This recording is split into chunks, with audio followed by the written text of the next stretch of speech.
Hey everybody, it's Steve with Sky194 and appreciate you taking the time to visit and check out my video. And we're here at Suzuka, and I worked on a setup for the Ferrari 488 EVO, so I didn't have one, a good one. And I was going to use it in the multiplayer, but then decided at the last minute that I was trying to get the one race I had with the Porsche didn't work out so well. So I just wanted to get that finalized, so I didn't end up using the Ferrari, but I wanted to do a hot stint just to make sure it was good. And I'm kind of glad I did because I made a few small corrections just to get it better, more driver friendly, and keep the performance. So I'm trying to keep this as short as I can since a lot of people only watch about 3 minutes of my video. So I'm trying to keep this really quick. So we're just going to do a quick couple laps and then go on to the setup. So let's get started.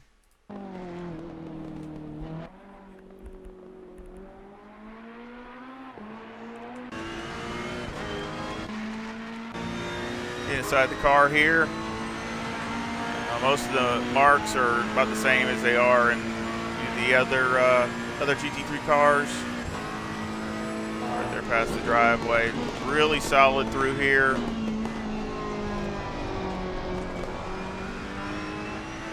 It is on map 1.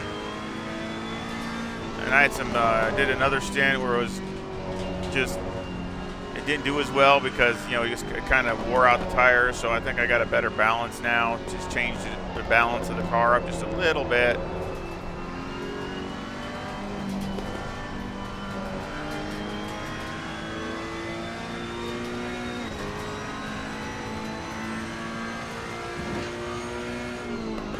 Just always try to miss that bump right there.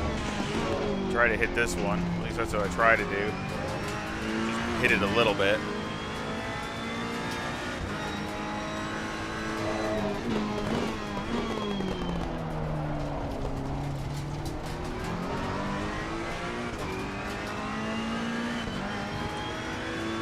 Of course, I have 80 liters on it, and that is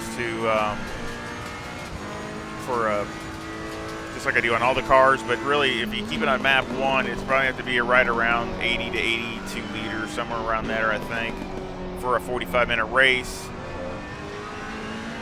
I don't think it'll hold enough to do an hour. You'd have to fill it up and then do one of those like I did before, where you do a map 3 and a map 1. Really good through here. You get it right.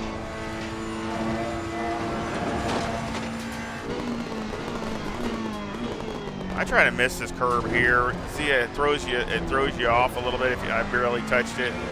I just actually try to miss it, that first one.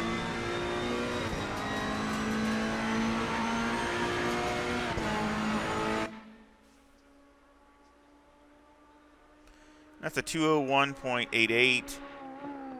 You see my best is a 201.79.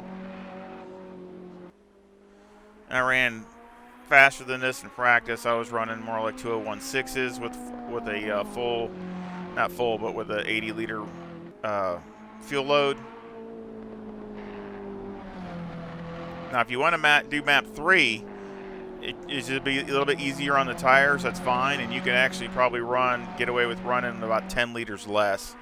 You could probably run about 72 liters and you would be good for a 45-minute race. But you do lose a little time, a little performance. I mean, I lost, again, it's about normal. You lose about 2/10, roughly. And really what I liked about this, it was very consistent. If I would just drive correctly and do what I'm supposed to do, it was very consistent. And that's one of the things I really like about the Ferrari EVO. It's, if you can drive it consistently, it'll match you. I mean, it'll do exactly what the times are. It'll keep it within a few tenths, and man, that's really good.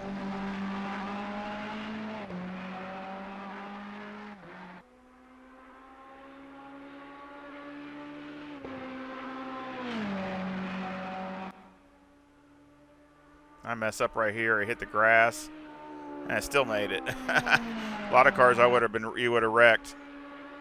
So, I mean, that's how good it is. It's just so driver friendly. You can mess up here, mess up there, and it still gives you a chance to not wreck the car. Very, very well balanced.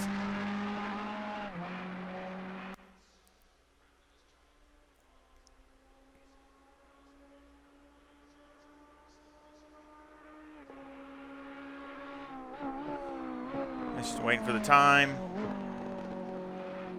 That's a 201.87. So again, very consistent. Just really up to the driver.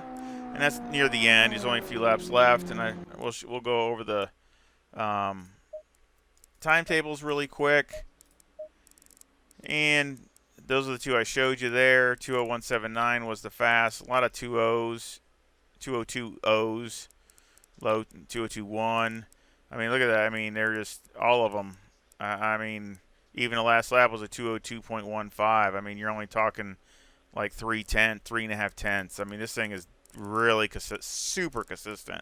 And that's what I want, even for map 1. So I'm really happy with that. I'll go over the setup. I need to lower this down, one down. It was running, just the tires were running a teeny bit warm.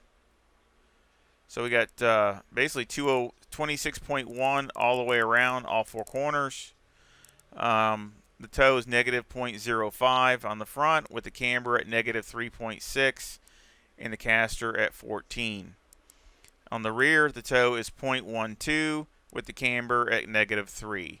And again, I checked all the spread, and they're pretty close. Maybe a teeny bit tighter, but they're all running right about the normal spread that I like. Electronics are 3, 5, and 3. Of course, I got the number 1 ECU map. Fuel 80 liters, and tires have just light graining on the front. That's it. And look at the wear.